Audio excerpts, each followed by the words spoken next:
Last Monday, the NBA and the Players Association came to an agreement that the season will start on December 22nd. You already know teams have been thinking of ways to improve their roster ever since the season ended on October 11th. NBA free agency officially starts 2 days after the NBA draft, which is on November 20th. The transaction window should be open a couple of days before the draft, and that's when teams can start making real moves. The trade rumors have been all over the place in the last couple of days. From Russell Westbrook wanting to leave Houston, to OKC giving Chris Paul permission to look for a trade. We could see a number of moves made in a short amount of time. In this video, I will discuss my top 10 NBA players most likely to be traded this offseason.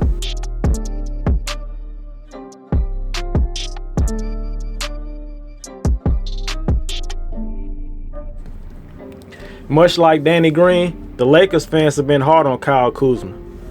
Once looked at as a key piece to the franchise, it's now looked at as an expendable piece that could never establish himself as the main third option all season. Kuzma is eligible for an extension this offseason, and if a deal doesn't get done, he will be a restricted free agent after this season.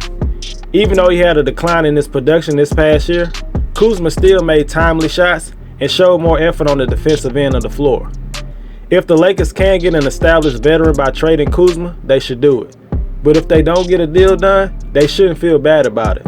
Kuzma still has a chance to get better and can contribute to another championship for the Lakers. It seems like the Sacramento Kings are at a crossroads. Once looked at as an up-and-coming team in the Western Conference, has now slowly become a forgotten team. As soon as Harrison Barnes signed his 4-year, $85 million contract, everybody knew that the Kings would regret it in less than a year. After the Kings failed to improve over the last 2 seasons and don't look primed to compete for a playoff spot this year, now will be a perfect time to offload a couple of contracts. Barnes' play has declined in recent years, but he's still a solid NBA player. He averaged just over 14 points a game in the last 2 seasons, shooting around 39% from 3. The only players that should be untouchable in Sacramento right now are De'Aaron Fox and Marvin Bagley. The longest current playoff drought seems like it will continue for the foreseeable future. Another one of those contracts Sacramento needs to unload is Buddy Hield's. It seems like Buddy Hield and Sacramento has never had a great relationship. After starting in all 82 games in the 2018-19 season, head coach Luke Walton decided to have him come off the bench halfway during the last season in favor of Bogdan Bogdanovic. That obviously rubbed Hield the wrong way, and he's been itching to get out of Sacramento ever since. The former Oklahoma Sooner is one of the best shooters in the league. His career 41% from three-point land will attract some teams, but his contract will make it difficult to complete a trade. But I believe a trade is imminent this offseason. Aaron Gordon was the 4th overall pick for the Orlando Magic in 2014, but he's never lived up to the hype. The only thing you can say about him at this point of his career is he's one of the best dunkers in the league. He has never established himself as the go-to scorer and is a career 30% shooter from 3 and shoots only 67% from the free throw line. A change of scenery is much needed for Aaron Gordon. The Orlando Magic are definitely open to the possibility. Gordon just turned 25 and is under contract for 2 more seasons before he can become a free agent in 2022. Even with Jonathan Isaac's knee injury, I still believe if the Magic can find a deal they are looking for, they will not hesitate to let him go. Victor Oladipo is entering the last year of his contract, and there's been plenty of speculation on if he'll stay in Indiana long term. His production over the last couple of years has really complicated things for Oladipo. He's dealt with injuries over the last couple of years and hasn't been able to replicate his debut season with the Indiana Pacers, where he was an All-NBA and All-Defensive player. It's hard for Indiana to commit to Oladipo on a big contract with the way he's playing lately, but they also don't want to see him leave for nothing. Even though his trade value is low at this point, exploring a trade is the right thing to do for the Indiana Pacers. The Phoenix Suns played some of their best basketball in a long time during their time in the bubble. The one player that wasn't part of that was Kelly Oubre. Now I believe Oubre would make the Suns more dangerous than they already are.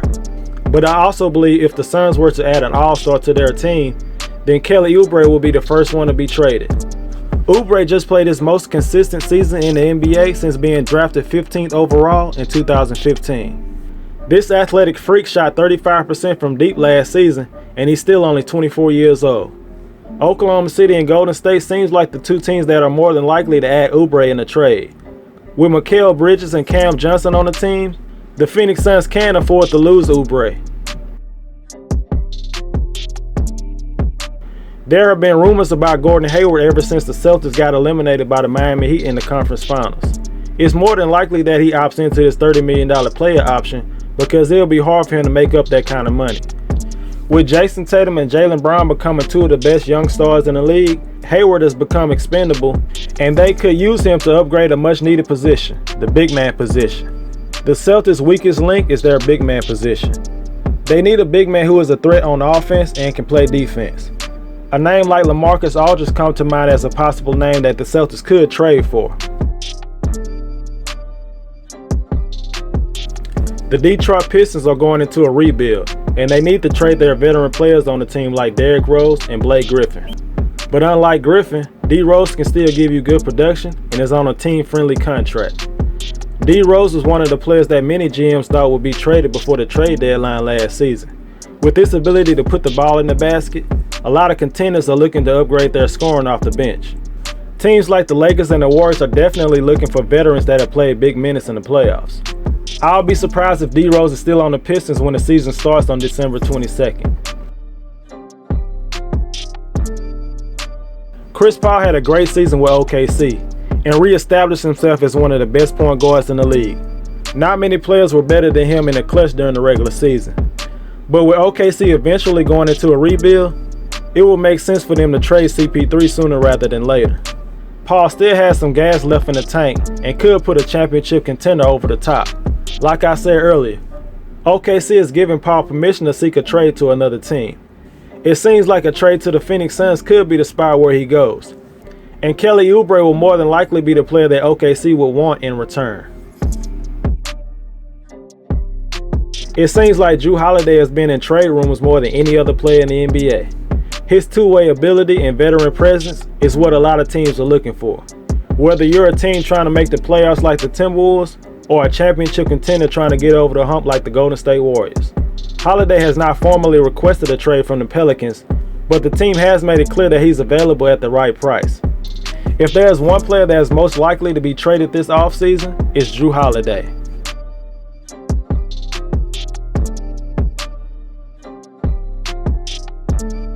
If you enjoyed the video, hit the like button, and if you haven't subscribed to my channel yet, do it right now for future NBA content.